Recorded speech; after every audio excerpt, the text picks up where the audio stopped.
The San Jose Public Library allows nonprofit community groups to use the community rooms within the various branch buildings in the San Jose Public Library system for their event or program. The Tully Community Branch Library's community room is located to the right of the library's main entrance. The community room has a 109 occupant capacity and includes chairs and tables to accommodate both a presentation style or class style meeting, a kitchen area with sink, and digital hookups for the overhead projector. There is also a secondary exit and fire alarms.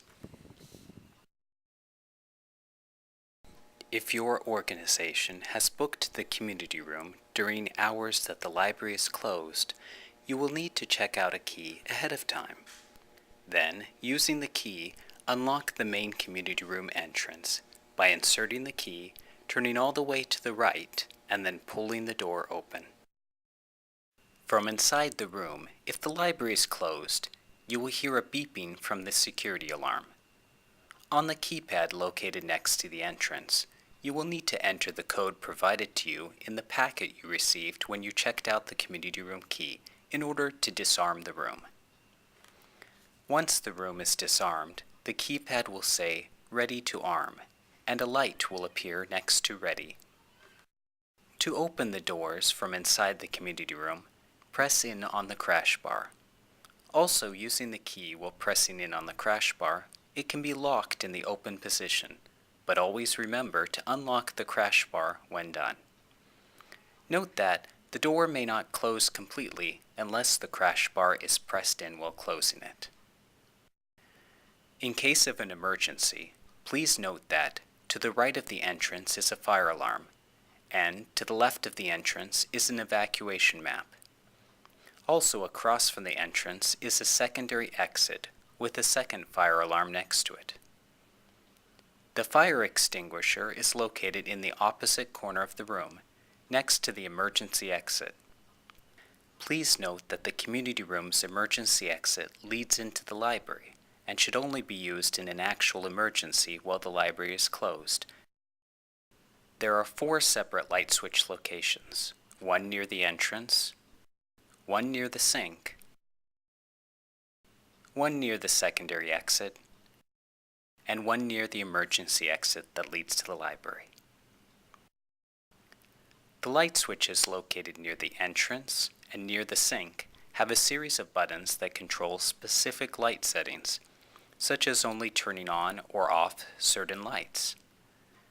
The top button turns on all lights, and the second to bottom button turns off all lights. The light switches near the emergency exit and near the secondary exit have only 2 buttons that either turn all lights on or all lights off. If the room is not already set up, additional chairs and tables are stored behind the doors near the sink. To open these doors, you will need to enter the code provided to you in the packet you received when you checked out the community room key. Also located in this room is an audio-video unit that will need to be turned on before using the digital connections in the floor of the community room. This unit lets you select the input source that the overhead projector will show, such as selecting DVD and using the DVD player above the unit, or selecting laptop. The selection laptop means that the projector will display what is connected to the cable located in the floor at the front of the community room below the whiteboard.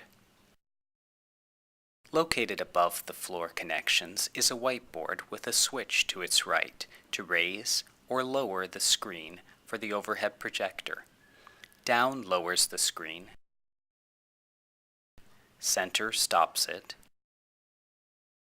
And up raises the screen.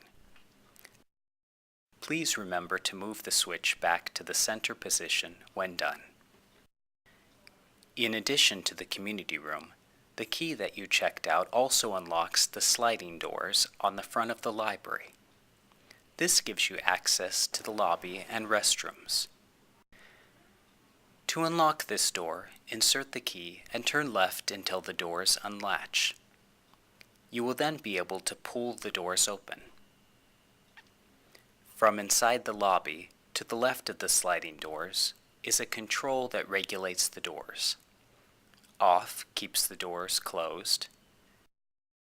Two-way allows the doors to automatically open from either side. Well, one-way only opens the doors if someone approaches from inside the lobby.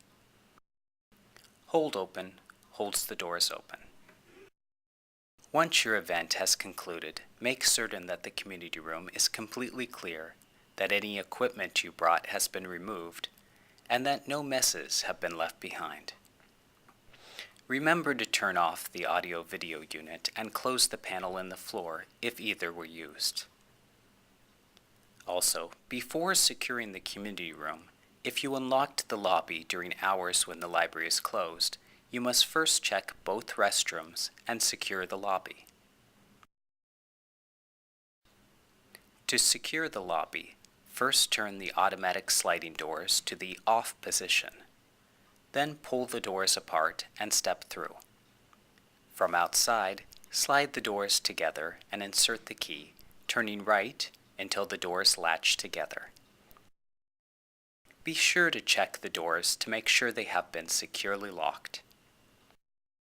After double-checking that the community room is clear, you can now secure the exit. If you unlocked the crash bar, lock it.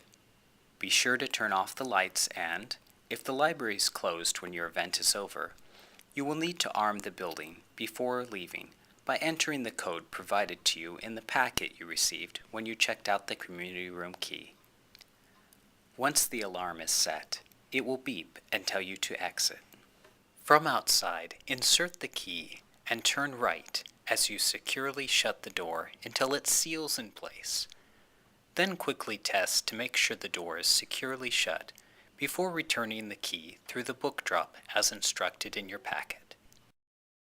For information on how to apply to use a community room at one of the San Jose Public Library branches, please visit the library's website and, under Services, Reserve, click on Rooms. This will take you to a page with information on various branch community rooms, as well as the San Jose Public Library's Community Room Use Policy. Please review this information before applying.